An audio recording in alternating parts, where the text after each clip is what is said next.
ने science sir ने हम्म। भगवान बुद्ध ने जब बात कही, नाही वेरेन वेराणी समन्ति कुदाचन अवेरेन च समन्ति ऐस धम्मो सनातन, ऐस धम्मो सनातन।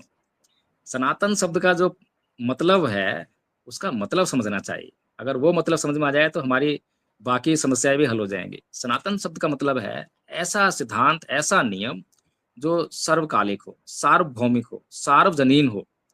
सर्वकालिक मतलब किसी भी समय में उस सिद्धांत को, उस नियम को लागू कीजिए, अप्लाई कीजिए, एक जैसा परिणाम देगा। सार्वभौमिक मतलब पूरे दुनिया में कहीं भी जाके इस्तेमाल कीजिए, एक ही परिणाम आएगा। फिर सार्वजनिक मतलब किसी भी व्यक्ति के ऊपर लागू कीजिए, एक जैसा परिणाम आएगा। और ऐसा धम्म जो है, ऐसा धर्म जो है, केवल और केवल बुद्ध का धम्म है। इसके अलावा कोई अन्य धर्म को आप अप्लाई करिए तो उनके सिद्धांत जो हैं, हिंदुओं के सिद्धांत केवल हिंदुओं पर लागू होते हैं, बाकी दुनिया उनसे इनकार कर देती है। मुसलमानों के सिद्धांत केवल मुसलमानों पर लागू होते हैं, बाकी दुनिया इनकार कर देती है। ऐसे ही जितने भी संप्रदाय हैं, सभी के अपने अपने नियम हैं, सिद्धांत हैं, वे केवल उन्हीं के संप्रदाय तक सीमित हैं।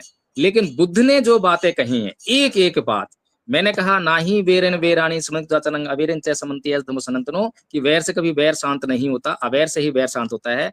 इस बात से दुनिया का कोई भी व्यक्ति इनकार नहीं कर सकता, किसी भी समय में इनकार नहीं कर सकता। 2600 साल पहले बात कही थी भगवान बुद्ध ने, तब लागू होती थी, आज भी लागू होती है। तब काम करती थी, आज भी काम करती है। जो परिणाम तब आते थे, आज भी वही परिणाम आएंगे।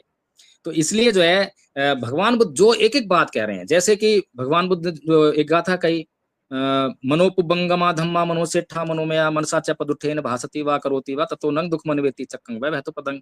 अप्लाई कीजिए, देख लीजिए, जांच कर लीजिए, बताइए कौन से काल में, किस देश में, किन लोगों पर ये बात जो है अप्लाई नहीं होती है। किसी हिंदू पर, मुसलमान पर, किसी सिख पर, ईसाई पर, बताइए किस में लागू नहीं होती है।